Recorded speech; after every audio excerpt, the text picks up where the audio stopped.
नमस्कार दोस्तों। तो लुसेंट समान विज्ञान के हम कृषि विज्ञान के प्रश्नों को रिवीजन कर रहे थे।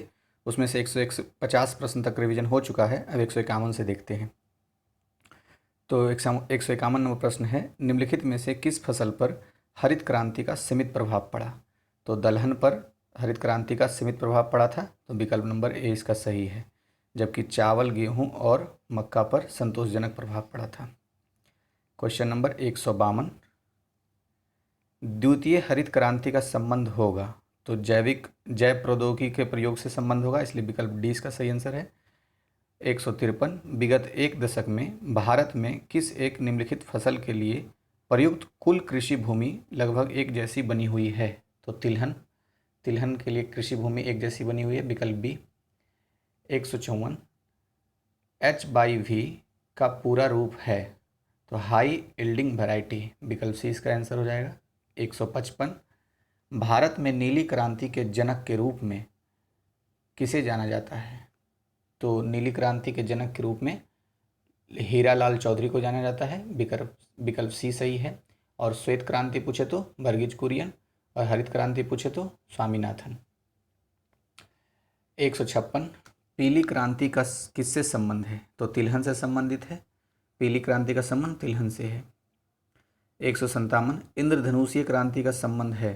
तो इंद्रधनुषीय क्रांति में सभी शामिल है, हरित क्रांति, श्वेत क्रांति और नीली क्रांति। थोड़ा सा रिवीजन कर लेते हैं। हरित क्रांति के पिता किसे कहा जाता है? एम एस स्वामीनाथन को। और नीली क्रांति के जनक या पिता किसे कहा जाता है? हीरालाल चौधरी को। और श्वेत क्रांति के पिता या जनक कहा जाता है वर्गीज कुरियन को। 158, स्वर्णिम क्रांति किससे संबंधित है? तो स्वर्णिम क्रांति उद्योग कृषि से संबंधित है, विकल्प बी। 159, गोल्डन रेवोल्यूशन किसके विकास के लिए पुकारा जाता है? तो हॉर्टिकल्चर के लिए गोल्डन रेवोल्यूशन पुकारा जाता है, विकल्प सी। 160, नीली क्रांति यानी ब्लू रेवोल्यूशन किससे संबंधित है? तो मत्स्य उद्योग से संबंधित है, फिशिंग से। अभी हमने क्या पढ़ा था? नीली क्रांति के जनक किसे कहते हैं? तो हीरालाल चौधरी को कहते हैं नीली क्रांति के जनक। और नीली क्रांति या ब्लू रेवोल्यूशन किससे संबंधित है? मत्स्य उद्योग से। 161, झूम कृषि किस राज्य में प्रचलित है? तो मणिपुर में प्रचलित है, उपलब्ध विकल्प में से। तो विकल्प डी सही हो जाएगा इसका आंसर। 162, भारतीय कृषि अनुसंधान संस्थान कहाँ स्थित है? तो नई दिल्ली में स्थित है। 163, भारतीय कृषि अनुसंधान संस्थान किस वर्ष स्थापित किया गया? तो भारतीय कृषि अनुसंधान संस्थान 1929 में स्थापित किया गया, विकल्प सी सही है। और इसका कहाँ स्थित है, हेडक्वार्टर कहाँ है? नई दिल्ली में। 164, भारतीय कृषि अनुसंधान परिषद कहाँ स्थित है? नई दिल्ली में, विकल्प ए। 165, केंद्रीय आलू शोध संस्थान कहाँ स्थित है? शिमला में, विकल्प सी। 166, केंद्रीय सोयाबीन अनुसंधान संस्थान कहाँ स्थित है? तो इंदौर में स्थित है। और भारत में सबसे ज़्यादा सोयाबीन होता भी मध्य प्रदेश में है। और मध्य प्रदेश को वहाँ कुपोषण के कारण भारत का इथोपिया कहा जाता है। एक पॉइंट और ये है कि सोयाबीन में सबसे ज़्यादा प्रोटीन होता है। तो 4-5 पॉइंट एक तरह से रिवीजन हो गया। 167, केंद्रीय कपास अनुसंधान संस्थान कहाँ स्थित है? तो नागपुर में स्थित है, इसलिए विकल्प A. 168, central tobacco research centre कहाँ स्थित है? तो राजमुंदरी में स्थित है, विकल्प B. 169, sugar cane breeding institute कहाँ स्थित है? कोयम्बटूर में स्थित है, विकल्प सी। अच्छा, आपसे क्वेश्चन पूछता हूँ, कोयम्बटूर किस नदी के किनारे है? आप कमेंट बॉक्स में बताइए। 170, भारतीय मसाला अनुसंधान संस्थान कहाँ स्थित है? तो कालीकट में, विकल्प ए। 171, राष्ट्रीय वनस्पति शोध संस्थान कहाँ स्थित है? तो ये लखनऊ में स्थित है वनस्पति शोध संस्थान, इसलिए विकल्प बी इसका आंसर हो जाएगा। 172, फल शोध संस्थान कहाँ स्थित है? तो सबौर में स्थित है। तो याद रखना है, राष्ट्रीय वनस्पति शोध संस्थान पूछे तो लखनऊ में, फल शोध संस्थान पूछे तो सबौर में, और मसाला अनुसंधान संस्थान पूछे तो कालीकट में। अब आते हैं 173 नंबर क्वेश्चन की तरफ। भारतीय लाह शोध संस्थान कहाँ स्थित है? तो रांची में, विकल्प सी।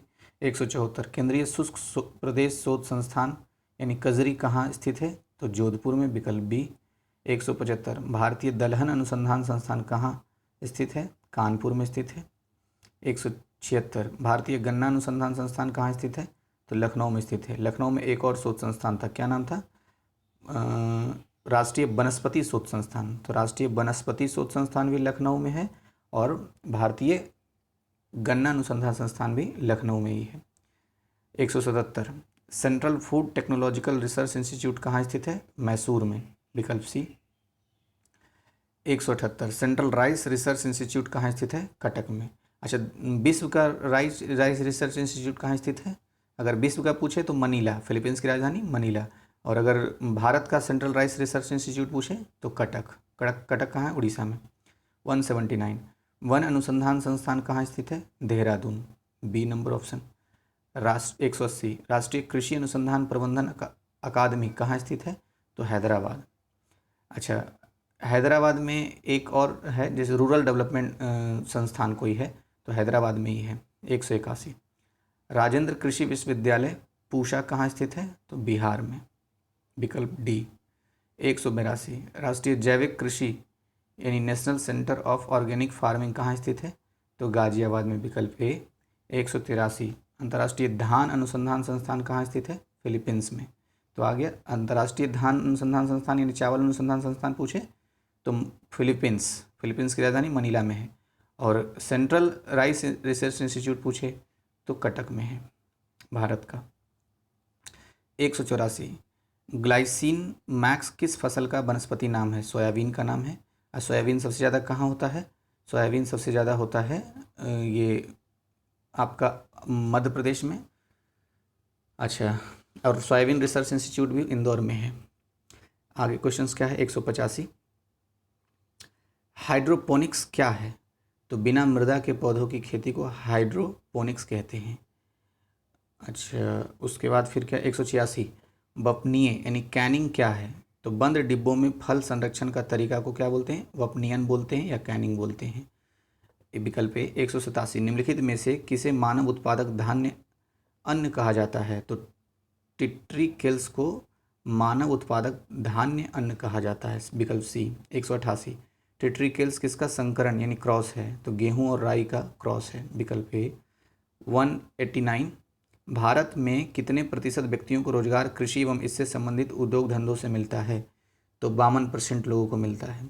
अच्छा, ये डेटा बदलते रहता है तो करंट से इसको देखते रहिएगा। अच्छा, वैसे अभी मैंने हाल में ही पढ़ा था तो 60% लोगों को रोजगार मिलता है कृषि और से संबंधित क्षेत्रों से। तो ये देखते रहना है करंट में हमेशा।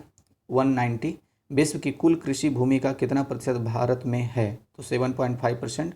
दुनिया के जितना कृषि भूमि है उसका 7.5% भारत में है। और अगर मात्रा पूछे तो कितना? 14.01 करोड़ हेक्टेयर है। 191 भारतीय कृषि में निम्न उत्पादकता का कारण है? तो निम्न उत्पादकता का कारण क्या क्या है? आवश्यकता से अधिक लोगों की कृषि कार्यों में लगा रहना, यह भी है। जोत का छोटा आकार होना, यह भी है। उत्पादन की पिछड़ी तकनीक, यह भी है। तो तीनों है, इसलिए विकल्प डी उपरोक्त सभी। 192 सर्वप्रथम कपास का संकर बीज किस देश ने तैयार किया था? तो भारत ने तैयार किया था, इसलिए विकल्प ए इसका सही आंसर है। 193 भारत में सबसे ज़्यादा उत्पादन किस फसल का होता है? तो धान का होता है, इसलिए विकल्प ए इसका सही आंसर है। अब 194 की तरफ चलते हैं। निम्न में से कौन तिलहन शस्य भारत में सबसे अधिक पैदा होता है? तो तिलहन फसल सबसे ज़्यादा मूंगफली पैदा होता है भारत में, विकल्प डी। मूंगफली से जुड़ी और हमने क्या क्या पढ़ा था कि मूंगफली सबसे ज़्यादा होता है गुजरात में, और मूंगफली के लिए सबसे अच्छी मिट्टी कौन सी होती है? तो इसका जवाब आप दीजिए कमेंट बॉक्स में। 195 स्वतंत्रता प्राप्ति के बाद भारत ने किसके उत्पादन में सर्वाधिक प्रगति की? तो गेहूं के उत्पादन में सबसे ज़्यादा प्रगति की है, विकल्प बी। 196 भारत में किस फसल की औसत प्रति हेक्टेयर उपज सर्वाधिक है? तो धान की प्रति हेक्टेयर उपज सबसे ज़्यादा है, विकल्प डी। 197 किस राज्य को भारत का अन्न भंडार कहा जाता है? तो उत्तर प्रदेश को भारत का अन्न भंडार कहा जाता है, विकल्प सी। अच्छा, 198 चाय में कौन सा एल्केलॉइड पाया जाता है? तो चाय में थीन पाया जाता है। अच्छा, कॉफ़ी में कौन सा एल्कलाइड पाया जाता है? तो कैफ़ीन पाया जाता है। चाय में पूछे एल्कलाइड के बारे में तो थीन, कॉफ़ी में एल्कलाइड के बारे में पूछे तो कैफ़ीन। 200 number question. तंबाकू में कौन सा रसायन पाया जाता है? तो निकोटीन। फिर से रिवीजन करते हैं, शॉर्ट रिवीजन। चाय में थीन, कॉफ़ी में कैफ़ीन, तंबाकू में निकोटीन। तो इस वीडियो में इतना तक ही। वीडियो अच्छा लगा तो लाइक कीजिए, आप डिसलाइक भी कर सकते हैं, बस कारण ज़रूर बताइएगा ताकि मैं ज़रूर सुधार कर सकूँ इसमें।